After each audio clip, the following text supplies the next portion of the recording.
Eu tenho uma love-hate relationship com Billions.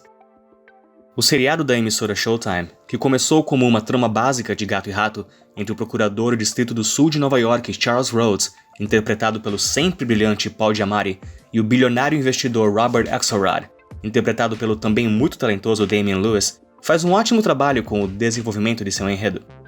As decisões de cada personagem, bem como suas consequências, apresentam reviravoltas constantemente surpreendentes, mantendo o telespectador engajado. Também engajante é a maneira polar com a qual os personagens do elenco de apoio são escritos, como por exemplo a psiquiatra Wendy Rhodes, interpretada por Maggie Siff, que sempre sabe o que todo mundo está pensando. Ou Dollar Bill, um funcionário de Axelrod, vivido por Kelly Aucoin, que cedo ou tarde acaba brigando com alguém. Com o passar do tempo, a previsibilidade desses arquétipos se torna aconchegante, e quando o personagem acaba fazendo algo característico, o espectador pensa, eu sabia que você faria isso. Eu gosto quando isso acontece. Brooklyn Nine-Nine também faz isso muito bem, aliás. Mas o seriado, que agora está em sua 5ª temporada, não é perfeito, ao menos na minha opinião. As falhas que percebo a essa altura aparentam para mim como sendo inseparáveis da propriedade intelectual da obra, dada a frequência com a qual acontecem. Primeiro, tem gente demais com roupa azul. Sério, chega a um ponto que não dá mais pra ignorar. Mas um erro ainda mais eminente, em minha opinião, é a maneira que seus criadores, Brian Koppelman, David Levian e Andrew Ross Sorkin, escrevem os diálogos entre seus personagens. Ao meu ver, o seriado sofre de um sério caso de um problema que eu chamo de ninguém fala assim. Ninguém fala assim é o que acontece quando a intenção de enriquecer o roteiro resulta em uma saturação tão grande de respostas na ponta da língua, frases profundas e one-liners, que qualquer diálogo acaba se tornando nada mais do que uma série de frases desse tipo, causando o espectador a pensar consigo mesmo. Ninguém fala assim. But I am committed to this course, to purge the world of villainy, and myself of, I guess, villainy too. É a ausência desse problema que faz obras cinematográficas brasileiras mais interessantes que estadunidenses, muitas vezes. Fez filme bom? Opa. Exemplo? 24 Horas de Le Mans? Nunca ouvi falar. E em Billions eu sinto isso em todas as cenas. Mas por mais que eu desgoste das escolhas dos escritores, foram elas que me deram a ideia sobre o vídeo que você está assistindo. Então não foi de todo ruim.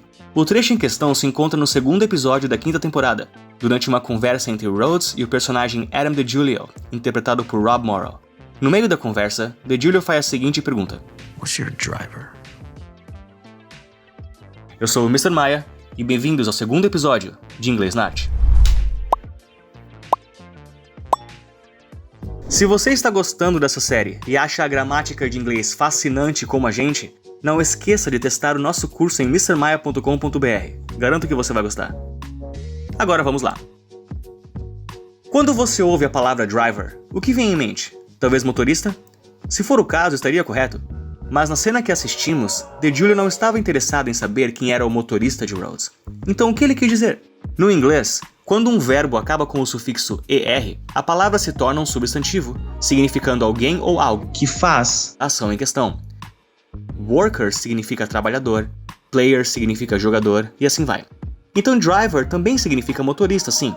Mas uma informação que talvez muitos estudantes de inglês infelizmente não tenham é que o verbo to drive em si não significa apenas dirigir. Aliás, pode-se argumentar que drive nem significa propriamente dirigir, e que a assimilação que fazemos vem porque essas foram as palavras que ambos, nós e faladores nativos de inglês, decidimos usar para descrever o operar de um automóvel. Então ficou assim. Mas a palavra drive já existia bem antes de Henry Ford ter inventado o meio de locomoção que todos nós usamos hoje.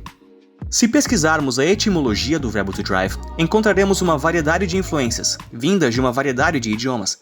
É o que tende a acontecer com a comunicação de povos que interagem entre si. Um fazendeiro vai vender seu repolho no outro lado de um vale, e nas conversas frequentes que tem por lá, acaba falando algumas palavras ditas pelos seus clientes. Multiplique isso por milhares de interações, em milhares de lugares simultaneamente, e o fenômeno passa a ser entendido. Mas qual é o sentido que todas essas palavras têm em comum? Uma olhada no site da Merriam-Webster nos oferece uma série de boas sugestões. Vamos examinar algumas delas. Transmitir movimento para frente, através de força física, como por exemplo, martelar um prego, que em inglês seria to drive a nail. Causar, ou manter movimento ou operação, como se poderia dizer, por exemplo, se determinada caridade se mantém operacional graças à compaixão de seus colaboradores. The charity is driven by compassion. Pressionar ou forçar atividade, curso ou ação, em uma frase como, por exemplo, ouvir Eminem me fez querer ser rapper, na qual em inglês seria listening to Eminem drove me to want to be a rapper. Percebe como essas 3 definições de drive têm um conceito em comum? Conceito esse, aliás, que será encontrado em todos os significados que Merriam-Webster sugeriu. E se vocês quiserem visitar o site deles, fortemente recomendo. O conceito compartilhado é o de empurrar, fazer a coisa andar, seja por meio de força física, convencimento ou mera descrição de causa e consequência. Essa ideia de causar movimento adiante persiste sempre que drive é usado. Isso se dá ao fato que esse é o real significado de drive, se vocês me entendem. Assim como get acabou sendo usado para qualquer contexto do termo adquirir, drive é usado para qualquer contexto do termo mandar para frente, digamos. Acabou sendo a palavra de escolha para descrever o manuseio de um automóvel, possivelmente pelo contraste de controle sobre o meio de transporte que um automóvel oferece em relação à escolha padrão prévia, o cavalo. Você não tem controle intrínseco de um cavalo, afinal. Você aperfeiçoa seu domínio sobre ele, mas quem o controla ainda é sua própria mente. Esse não é o caso com o automóvel. Logo, um cavalo você ride, enquanto um automóvel você drive. Vai dizer que essa diferenciação não parece que foi bolada por uma equipe de marketing. E a coisa mais importante sobre o uso de drive como foi intencionado nessa cena é que, embora um aluno de inglês se confunda ao ouvir a frase que DeJulian disse, um falador nativo saberia o significado intencionado, qual é sua motivação, assim que ouvisse. Esses significados históricos de palavras são conhecimento comum para eles, e como para nós não são, acabamos boiando em momentos que o nativo falador de inglês jamais suspeitaria que boiaríamos. O qual, pensando bem, me faz ver mais importância nessa série que estamos fazendo agora. Sem querer cometer a breguice de terminar o monólogo com uma frase que use o tema que abordamos, mas já cometendo, this chapter is going to drive me to make more chapters. Entenderam? Estou animado pros próximos. Muito obrigado, senhores, por terem visto esse episódio de Inglês na Arte. I hope you guys liked it. Se quiserem temas sobre inglês em outras coisas de arte, botem no comentário aqui. Deem uma olhada no nosso site, mrmaia.com.br. Certamente vai ajudar vocês com suas necessidades gramáticas, seja elas qual for. Thank you guys. I'll see you in the next time. Peace. Stay strong.